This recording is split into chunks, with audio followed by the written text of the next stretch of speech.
Hola a todos! На связи школа Аргентины испанского языка Китай-Аргентина. С вами Леонид. Давно не писал видео в сольном режиме. Прошло уже, наверное, несколько месяцев. Давайте посмотрим, как я подтянул уровень испанского языка. Сейчас буквально 4 минуты немножко вам потрещу про себя, про эту песню, про лайфхак по изучению языка. Дальше будем разбирать. Кому не интересно, сразу перелистывайте. И, конечно же, сразу вот здесь где-то высветится промокод на обучение в школе Китай-Аргентина, на мастер-классы, на группу онлайн, на группу офлайн, короче, на все. Если вы заюзаете этот код, вы получите скидку.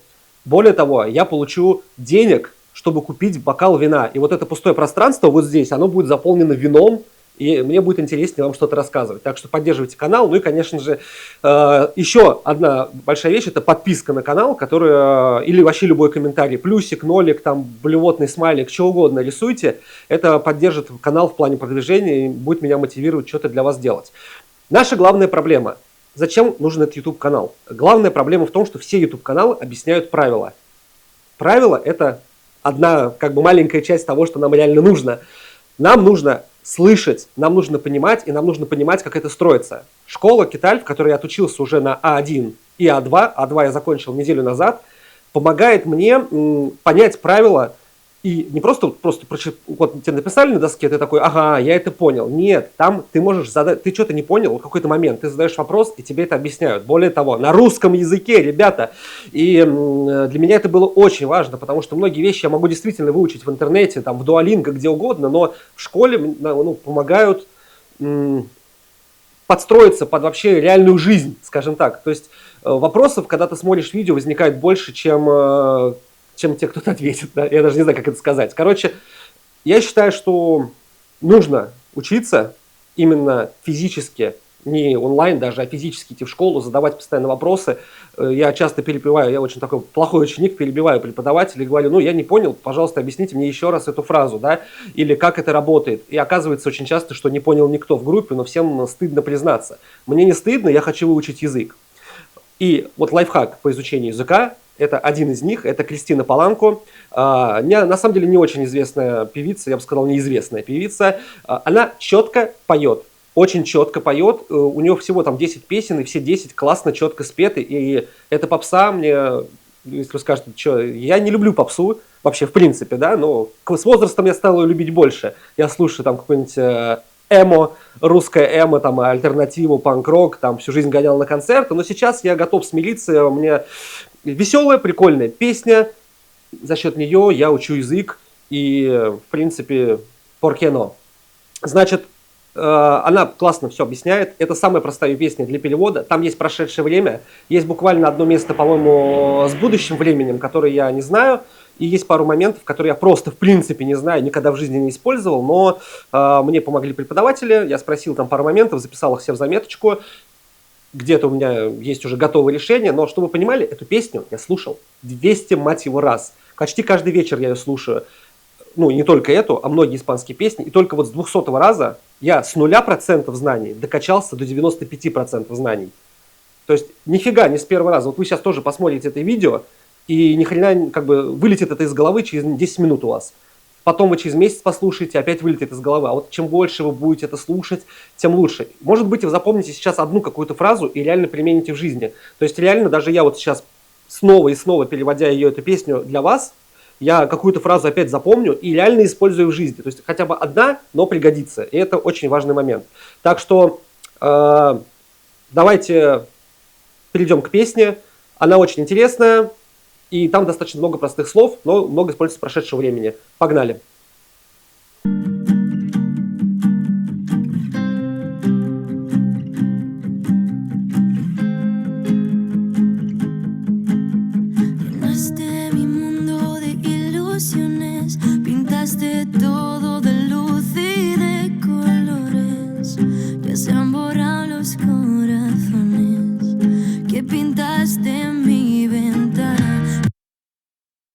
Ну что ж, первые 4 строчки прошли, давайте их переводить. Значит, смотрите, она говорит, не забывайте, что я в Аргентине, и для меня вот эти два «л» это «ще».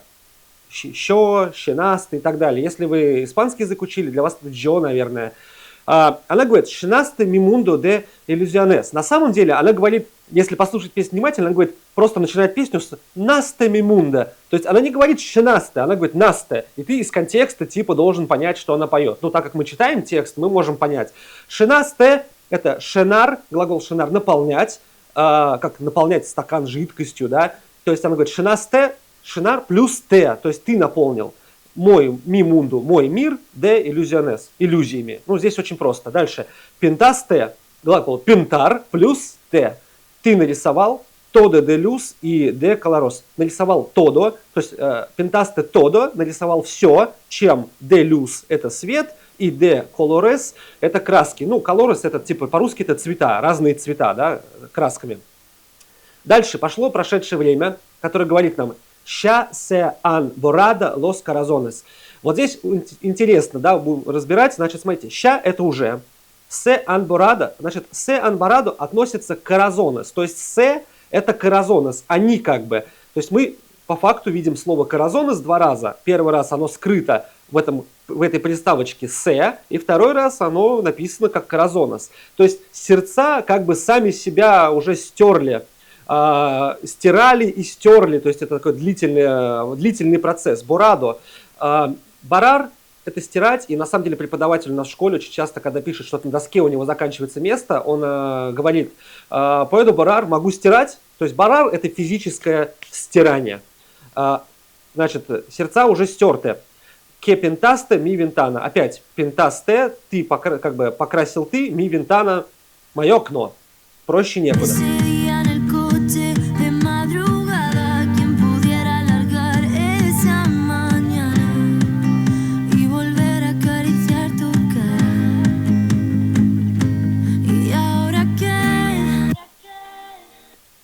Поехали. Ese día en coche de madrugada.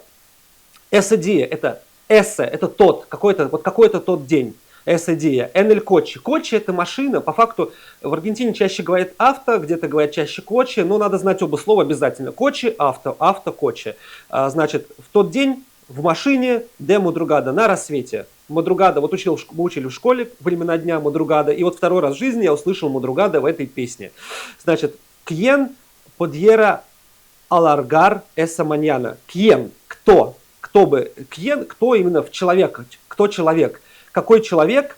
Подьера. Вот это вот я так подозреваю, что все-таки это будущее время, которого я не учил, к сожалению, на данный момент. Но по контексту я понимаю, это подер, мог бы, получается, мог бы. То есть есть такое время, как бы, да мог бы, сделал бы, вот это время. Это слухи говорят, что это учат на B1, куда я тоже скоро пойду учиться. Значит, подьера аларгар, продлевать, эса маньяна, это утро. И вольвер акариксиар тукара, значит, смотрите, интересный момент. Вольвер то есть есть вольвер, это вернуться, вольвер, возвращаться. Есть такая прям огромная тема про вольвер, но здесь вольвер это вернуться к чему-то снова. То есть я говорю, что вольвер, что вольвио, скорее, я вернулся в прошлом, да, атрабахар, короче, или там вольвер атрабахар, проще, вольвер атрабахар, вернуться к работе. То есть я год не работал, и тут вольвер атрабахар. Или я говорю, что вольвер комер комида солидабли, я вернулся к поеданию здоровой еды. То есть я все время ел чипсы последние 5 лет, и тут, короче, снова вернулся к здоровой еде, потому что 5 лет назад там я ее ел. То есть вольвер это вернуться к чему-то, что ты давно не делал. Значит, вольвер акарисяр это ласкать, не очень популярное слово, вот первый раз вообще в этой песне его вижу. Тукара, твое лицо. И дальше, и аура ке. Аура это прямо вот сейчас, ке это что? Перевод вообще гугловский, например, говорит, это и теперь что? Ну, я бы сказал так, а что теперь? А что теперь?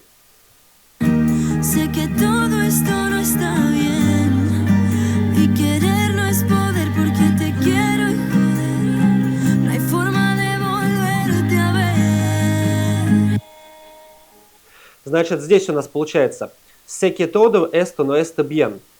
На самом деле, вот когда читаешь, ты понимаешь ее лучше, чем когда слышишь.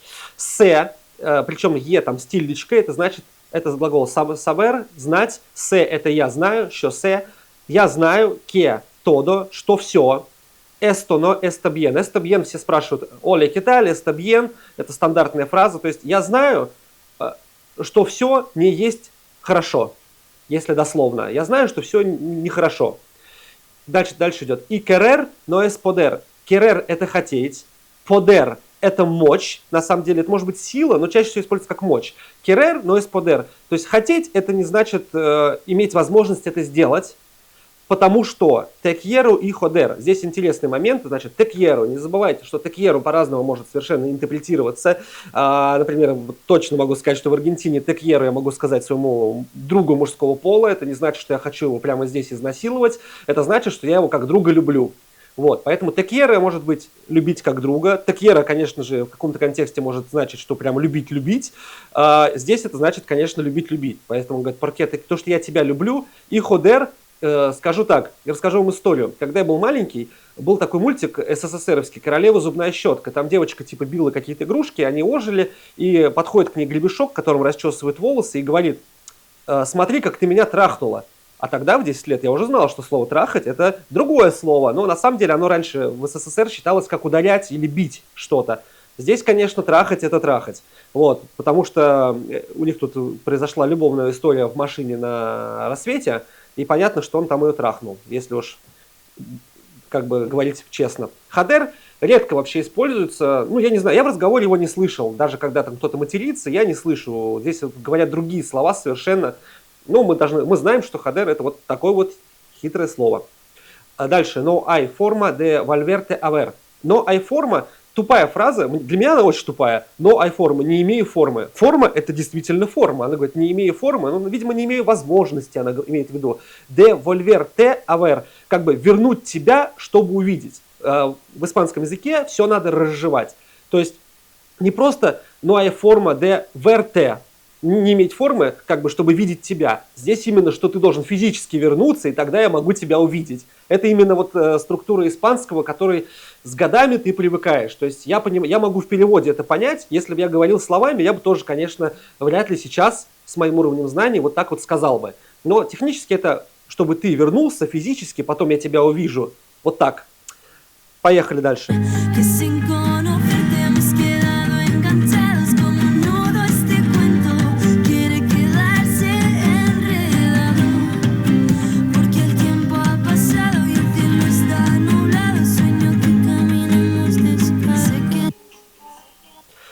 Поехали. Значит, сама песня так и называется «Sin conocerto», и она говорит «Que sin conocerto». «Sin conocerto» — это коноска, то есть она говорит «не зная тебя». Но что значит, как бы вы спросите, что значит «не зная тебя»? Ну, то есть здесь, возможно, они виделись один раз. И как бы она вроде его знает, потому что как только ты кого-то уже физически видел, ты уже сразу его коноска. Но, видимо, не настолько, как бы, ну, не рассказал он ей о себе, там, я не знаю. То есть она его знает, но недостаточно. Поэтому, не зная тебя, как бы, видимо, его внутренний мир. Hemos quedado enganchados. Я это слово вообще в жизни ни разу не говорил. Здесь фраза hemos quedado enganchados. Если по отдельности эти слова будете переводить в гугле, в том же, вам ничего не переведет. Здесь именно фраза «мы были на крючке». Hemos — это мы как бы... Quedado, это глагол quedarse, оставаться. То есть, короче, мы находились, и enganchados — это крючок. Поэтому, если кто-то будет говорить со мной о рыбалке, я обосрусь. Не смогу даже выговорить слово «крючок». Вот, значит, имеется в виду, мы были на крючке. Como un nudo, как узел. А esta cuenta, это cuenta история. Кстати, в А1 мы учим слово вот это cuento, но оно постоянно забывается. Ну, все говорят типа история. А cuento это тоже история, рассказ как бы. Quiere quedarse, enredado. Здесь уже попроще. Quiere — хотеть, quedarse — оставаться, enredado тоже неиспользуемое слово, на самом деле вообще нифига не используемое, это запутанный. Дальше. Porque el tiempo ha pasado, потому что время ha pasado прошло. Заметьте, это прошедшее текущее, которое мы учим на А2, ha pasado. То есть оно как бы прошло, но непонятно, в какой момент оно прошло, и может быть оно до сих пор проходит, оно такое... постоянно проходит, короче. К этому тоже надо привыкнуть. И el cielo está nublado. El cielo — это небо, cielo está — оно есть физически сейчас, nublado — облачно, оно есть облачное, пасмурное. Она говорит «sueño que caminamos descalzos». «Sueño» — это может быть мечта, а может быть это сон. Она говорит «мне снится». Сон как бы «que», который, «caminamos» — это мы с тобой вместе, нас двое, мы ходим босиком. На самом деле каминар, это глагол каминар, это ходить к цели. Вообще, если так использовать. То есть пассиар это вот как раз гулять. А каминар это говорит еще камину атиенда. То есть каминар это когда у тебя есть цель и пойти из точки А в точку Б. Но вообще почти всегда люди говорят как пассиар. В Аргентине вот постоянно пассиар. Хотя технически правильно говорить каминар. Вот. Здесь я думаю, что это просто под песню подбито. Поехали дальше.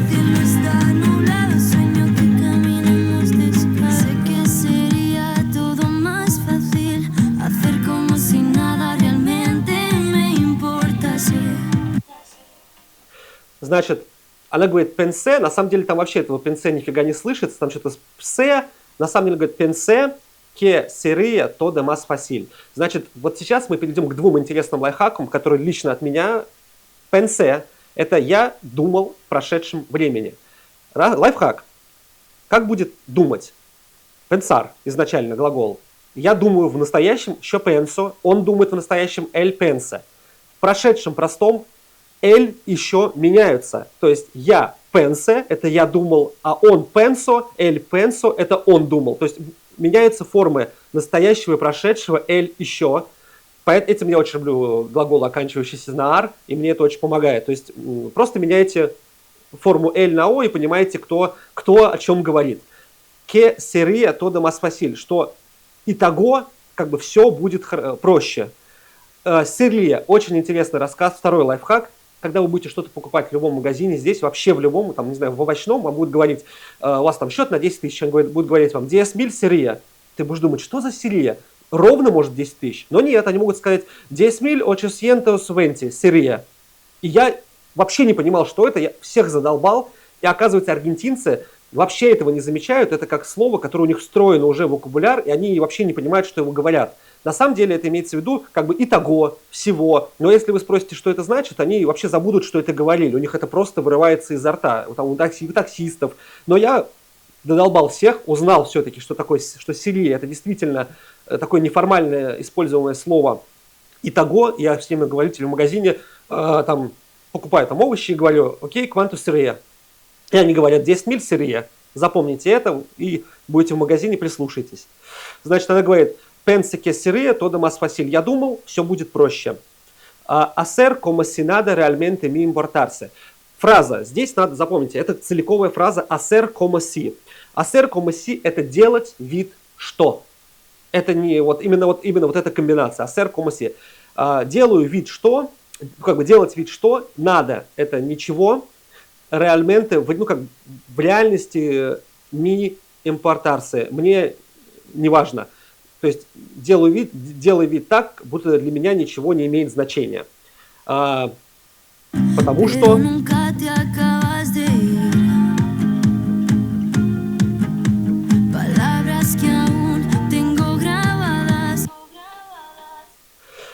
Pero nunca te acabas de ir. Acabas de ir тоже такая специфическая фраза. Спрашивал реально учителя в школе, потому что я тоже не мог ее ни хрена нормально перевести.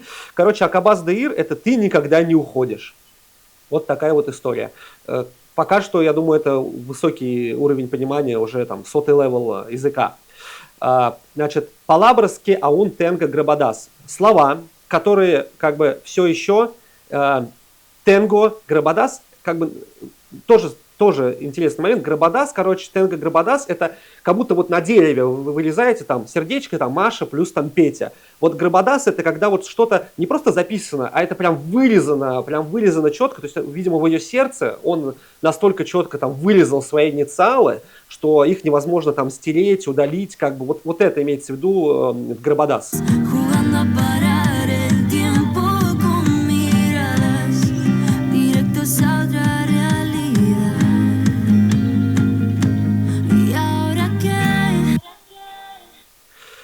Jugando a parar el tiempo con miradas. Jugando. На самом деле должна быть фраза, если так была бы такой. Yo estoy jugando. чаще всего «що» отрезают, и ты говоришь «estoy jugando». Но здесь отрезали и «estoy», и осталось только «jugando». Но когда ты уже говоришь более-менее, ты понимаешь, что «jugando» — это действительно «я играю», нахожусь в игре прямо сейчас. «Jugando a parar el tiempo». Есть, кстати, часто фраза «pasar el tiempo», а здесь «parar». «Parar» — это «стой», «стой». Вот «parar» — «остановить el tiempo», время. То есть «parar el tiempo», а «pasar el tiempo» — это «проводить время». Что на всякий случай вам говорю. «Con miradas» — взглядами. «Directos a otra realidad». На самом деле прямо это «derecho». Направо, кстати, это тоже «derecho», только «derecha».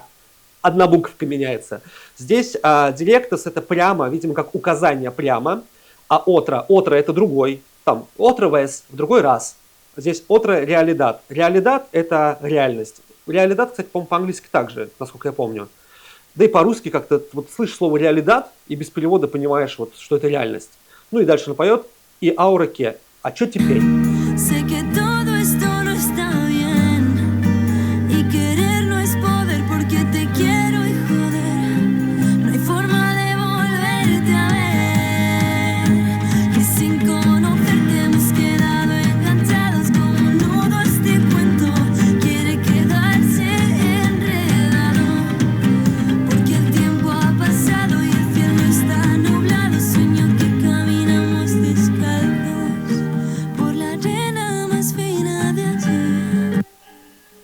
Вот здесь она поет, новая фраза, «Por la arena más fina de allí». На самом деле она поет «Por la arena». Я не знаю, откуда взялось слово «джена», и арена — это песок. Это не арена, где бьются гладиаторы насмерть, это песок, к сожалению. Значит, «Por la arena más fina de allí». Más fina — это более, ну, еще более fina — это мелкий, de allí. Allí — это там, но не очень далеко, потому что здесь это ака, акиль, Аши — это там, ну, где-то подальше, а вообще в жопе — это Акиша. То есть, на самом деле, где-то здесь недалеко мелкий песок.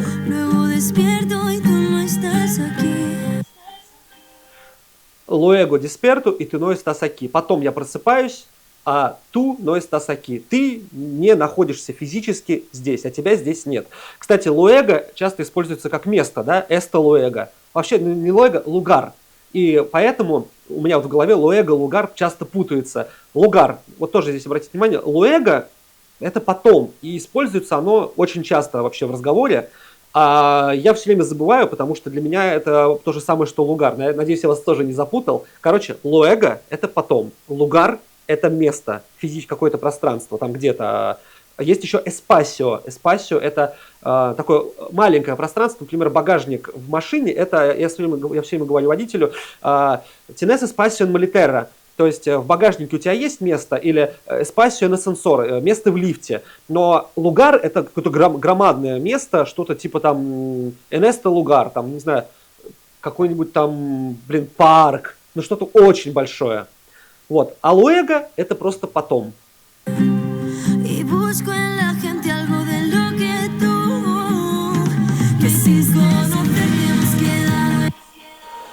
Ну что ж, последняя фраза, которую мы не перевели, она говорит «и busco en la gente», и ищу в людях. La gente — это люди. Кстати, когда я учился по Duolingo изначально, ну так, чуть-чуть, там вообще gente не употребляется. Там, по-моему, образ, да, люди — это образ там. Здесь везде люди — это gente. Algo, значит, и busco en la gente algo, и ищу в людях что-то, de lo que tú me hiciste sentir. То, что ты меня как бы заставил, hiciste, ты в прошедшем меня заставил sentir, это чувствовать. Значит, локе, ну то есть, видимо, она ищет в других людях какую-то там любовь, там, нежность, что он ей дал когда-то тогда. То есть, и ищу в людях что-то такое, de lo que, что-то такое, вот то, что ты мне дал тогда. На самом деле, ну, когда ты уже там закончил А2, ты это прямо легко воспринимаешь.